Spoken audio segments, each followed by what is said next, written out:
साथियों, एमसीडी के चुनाव की घोषणा होने में अभी कुछ समय बाकी है।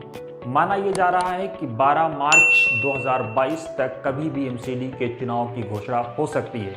अभी सारे सियासी दल खामोश है, चाहे वो आम आदमी पार्टी हो, कांग्रेस हो या फिर भाजपा, जो इन दिनों एमसीडी में सत्ता में पिछले कई सालों से काबिज है। लेकिन इस बीच सभी दलों की खामोशी को तोड़ते हुए और उनको हैरान करते हुए ऑल इंडिया मजलिस इत्तेहादुल मुस्लिमीन के नेता और दिल्ली मजलिस के मुखिया कलीमुल हफीज सामने आए और उन्होंने सबको अपने कामों के जरिए से चौंकाने का प्रयास किया।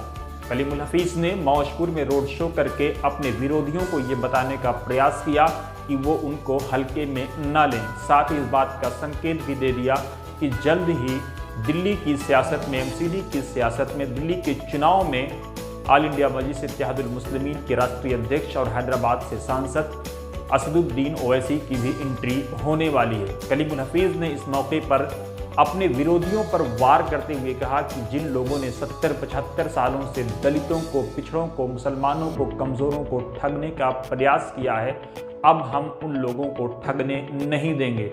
उन्होंने कहा कि आज कमज़ोर समाज, मुस्लिम समाज, दलित समाज अपने आप को ठगा महसूस कर रहा है। उन्होंने आरोप लगाया कि आम आदमी पार्टी विशेषकर पिछले 2015 से जो सत्ता में आई है, उसने लोगों के लिए कुछ करने के बजाय सिर्फ जुमलों की सियासत की है और जुमलों के जरिए से लोगों को ठगने का काम किया है। कलीमुल हफीज ने कहा कि हमारा गठबंधन का किसी से, उन तमाम दलों से जो सेकुलरिज्म में विश्वास रखते हैं, जो संविधान में विश्वास रखते हैं, उनके लिए रास्ते खुले हैं, लेकिन गठबंधन किससे होगा, कब होगा, ये हमारा शीर्ष नेतृत्व तय करेगा और बैठ करके इस पर फैसला लिया जाएगा। साथ ही उन्होंने इस बात का संकेत भी दिया कि बसपा हो या फिर चंद्रशेखर रावण की पार्टी, उनसे भी इत्तेहाद हो सकता है, लेकिन उन्होंने खुल करके कुछ भी कहने से इनकार किया। इस मौके पर उन्होंने लोगों को संबोधित करते हुए कहा कि अब समय है अपने हुकूक की लड़ाई लड़ने का, अब समय है अपने हुकूक की लड़ाई लड़ने का और साथ ही साथ अपने आप को नेता बनाने का, समाज के लिए सेवा करने का।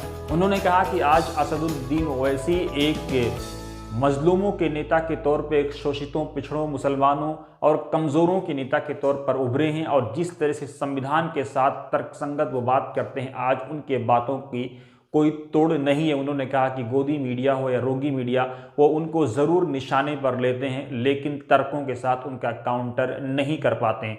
उन्होंने साथ इस बात का संकेत भी दिया कि मजलिस दिल्ली में 70 सीटों पर चुनाव लड़ेगी, लेकिन वो 70 सीटें कौन होंगी उन्होंने इस पर पत्ते नहीं खोले। लेकिन माना यह जा रहा है कि जो सीटें मुस्लिम बाहुल्य हैं या दलित बाहुल्य हैं या दूसरी सीटों पर भी मजलिस अपने चुनाव लड़ने का घोषणा कर सकती है, अपने उम्मीदवार उतार सकती है। लेकिन मजलिस क्या कांग्रेस पार्टी को नुकसान पहुंचाएगी या आम आदमी पार्टी को या फिर भाजपा से दलित वोटों को खींचने में कामयाब होगी, ये तो आने वाला समय बताएगा। लेकिन आज कलीमुल हफीज के तेवर और इंतखाबी बिगुल बजने से पहले उनका चुनावी मैदान में कूदना यह स्पष्ट संकेत है कि जो दल उनको हल्के में ले रहे थे वो उनको हल्के में लेने का प्रयास न करें और मजलिस पूरी मजबूती के साथ दिल्ली चुनाव में कूदने और उतरने जा रही है। लेकिन क्या कुछ होगा, कौन लड़ेगा, कितनी सीटों पर मजलिस लड़ेगी, इसके लिए अभी हमको इंतजार करना होगा जब तक कि चुनाव की घोषणा नहीं होती है और उम्मीदवारों का ऐलान नहीं होता है। लेकिन मजलिस के तेवर इस बात का संकेत दे रहे हैं कि मजलिस इस बार दिल्ली चुनाव में, एमसीडी के चुनाव में कुछ बड़ा करने की ओर बढ़ रही है।